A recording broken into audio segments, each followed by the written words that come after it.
My name is Vir, and I'm an SSL player. If you enjoy this type of content, guys, be sure to like, subscribe, and hit that bell icon. I've also launched a Patreon for coaching and replay analysis, so if you're interested in hitting that next rank or hitting SSL, then be sure to check that out. Alright, let's get to it. What's up, guys? So today we are reviewing a Champion 2, Champion 3 2s replay from one of my supporters. And yeah, let's just crack right into it. Okay, let's see how the kickoff is at the start. Always a telling story as to how the game's going to be. Good kickoff. A nice strong hit.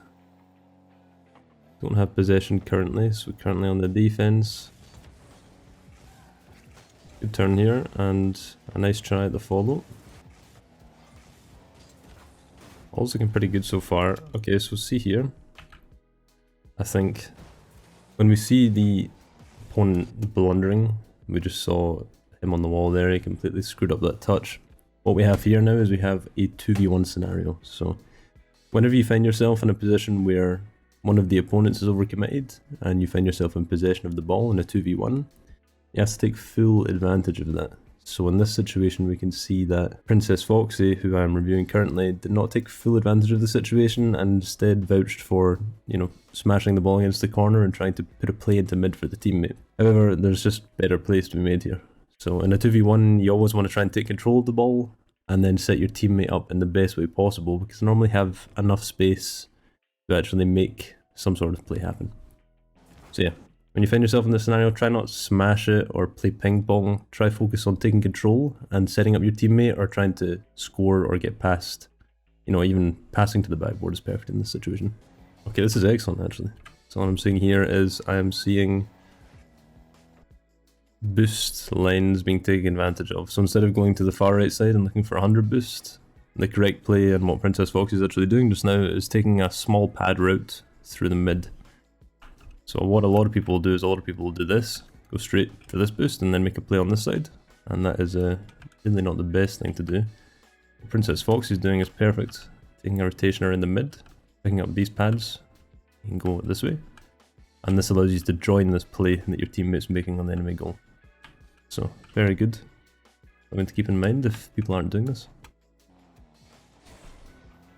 See, that play and this boost line allowed Princess Foxy to be here for this ball.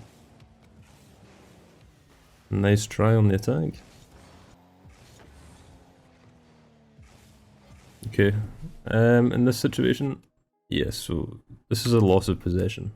What you want to be doing in these scenarios is you don't want to be reaching the ball at a point where you are going to hit it and then it's going to immediately, this is boom culture in Rocket League. And this is when you smash the ball back at your opponent just to get it away from you, to get space, to get boost. And it's really falling out of fashion because it just isn't good and it's not the correct way to play the game. So what you should be opting to do here is not get this touch, but instead get underneath the ball and take control of it. This is a big problem that I see around Champ and low Grand Champ, is that people don't actually take control of the ball when they have the opportunity to. Because you'd be surprised how often you can actually, 90% of the time you can actually take control of the ball and make a play off of it instead of just passing back to your opponent. So yeah, you could grab the ball, go along the wall, and then bait your opponent in, for instance. So in this scenario, we could have grabbed the ball on the wall here, and then taken it along the wall. And what this does is it forces this opponent to shadow back, and your teammate can begin to come up and attack with you. And then you've got yourself kind of in a 2v1 scenario because he is on 0 boost, and since he's champion or maybe even low JC, he's going to take this path back most likely and get boost on this side of the map, which gives you and your teammate this whole side of the pitch here to kind of make any play you like. So yeah, taking control, always opt for it when you can instead of passing or booming back to your opponent. Because right here we lose possession, we get an attack, and luckily it didn't get scored on. Yeah, dangerous. All of that could have been averted if we just took control of the ball there on the wall before and didn't give away possession.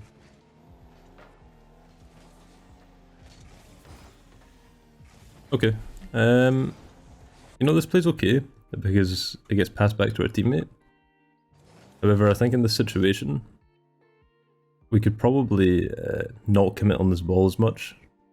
So like if Suha, the opponent, is a better player, what's going to happen is he's going to find a way to get past Foxy here. It's not the hardest play to make. You know, he could fly up and pop it up onto the wall and then stick to the wall, you know, if he's a better player. And then he's in this 1v1 scenario against the teammate.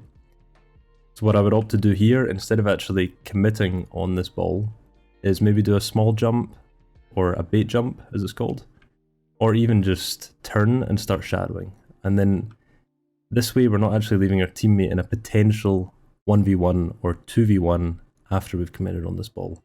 Luckily he does pass it back to our teammate, but you know, it's a play that could result in them getting possession and them getting a goal. And the better play is just to turn, shadow, and play that 2v1 in defense. Always be wary of overcommitting in 2s. It's very easy to... very unfortunate. It's very easy to leave your teammate in a 2v1 by overcommitting on an attack or on a play that just isn't very favourable. Always opt to defend over attacking when possible. Okay. Big thing to be thinking about. Whenever we have aggression, whenever we're attacking our opponent, there's more ways to keep aggression than simply having possession. Now, more ways to keep aggression, and one of the biggest ways to keep aggression is actually starvation, boost starvation. So in this situation, always look out for this in your games, no matter what rank you are. It applies at every rank, and even more so at the higher ranks, okay? When you're in a situation like this, having possession isn't the most important thing, okay? I mean, it is, but there's also more you could be doing whilst maintaining possession. So instead of doing what we did and coming back and taking possession here, what we can actually do is we can get additional aggression by stealing their corner 100 boost, which is what every player wants in Rocket League. Coming back and then assuming possession a little bit further back here. And what this is going to do is it's going to give us more space to make a play on the enemy net. And it's also starving your opponent on their side of the pitch. It works towards completely dominating your opponent with aggression. And that's how you end up in these scenarios, you know. You rinse and repeat this a few times with your aggression, and you're going to find yourself attacking two opponents with no boost and they just can't save it eventually, you know. It's like gradual degradation of their capacity to actually defend. So always keep that in mind. Very useful. Whenever you get the chance to steal their boost, you should be doing so. As long as you can kind of maintain possession afterwards, I think it's a good play. For the ball, excellent save. Okay, I'd be wary of going for this just because our teammate, I believe our teammate got demoed here, right? Yeah, so overcommitting on this ball here on the corner, a little bit dangerous because our teammate just got demoed. Having that awareness to know that we are the only player on the pitch who can defend against this ball is very important. So as soon as we commit on this, if we screw up in any way, it's in our net. So again, I would opt to, instead of doing a direct commit, I would opt to pressuring and then turning and shadowing. This turning and shadowing is just so important in every rank, especially in Champ and Grand Champ. I cannot emphasize enough how much people just overcommit on balls. It is always, I'd say, I don't know, 80-90% of the time better to just turn and shadow and wait for that opportunity, you know? So yeah, just be aware of what's happening on the pitch with your teammates. You know, if it gets demoed, you need to be aware that you are the only thing stopping the enemy from scoring. So you got to be extra careful in that scenario. And here we are a little bit aggressive with our defense. Luckily our mate spawned and managed to make the save. But again, not the optimal play.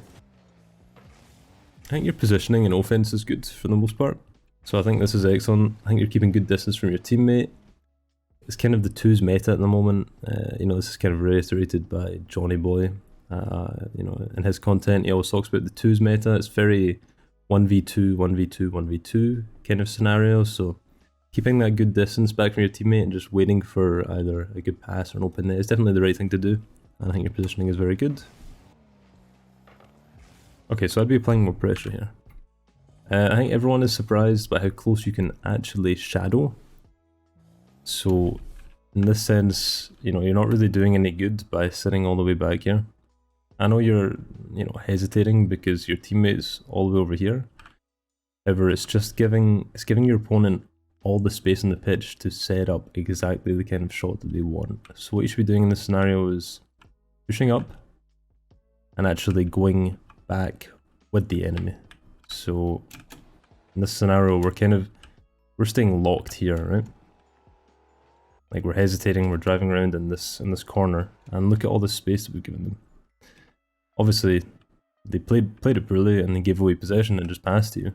But you know, if your opponents are more capable, there's a good chance to get all the space and then just get in a position to flick or shoot on your net or make a backward pass. So always opt to shadow closer to your enemy, and this is going to put the pressure on them when they're attacking. It's always what you want to be doing, putting the pressure on your opponent when they're attacking, because attacking is difficult. Not the end of the world. Very dangerous play. Again, this comes down to, you know, awareness. We see our teammate is just committed on the ball. They're out of the play completely. In this case, we are the last line of defense. There is nothing past this side of the pitch that's stopping them from scoring. Oh, the line's gone up the wall there. This is it. It's just us. We are the defense here. And as soon as we decide to commit on this ball, that's it. It's all on this 50. The whole game is resting on this 50. And let me tell you, that is not a 50 you want to be taking. So I would always opt, again in this scenario where you're in this position where your teammate's committed and you're alone in defense, try and not overcommit on defense. You want to be going up, coming back, and shadowing. This gives your teammate time to come back and defend with you. And it also makes it much harder for the enemy when they're attacking because they have this constant threat of an active defense. Again, keep in mind, shadowing seems to be a big problem at this rank and overcommitting on defense, so be very wary of that if you're in Champion or Grand Champion. And yeah, that's the way the game ends, unfortunately. If you guys enjoyed the content and found it helpful, be sure to check out my other coaching related content and educational content, because I guarantee you there is something there for you. Take it easy guys, enjoy yourselves, and I'll catch you later.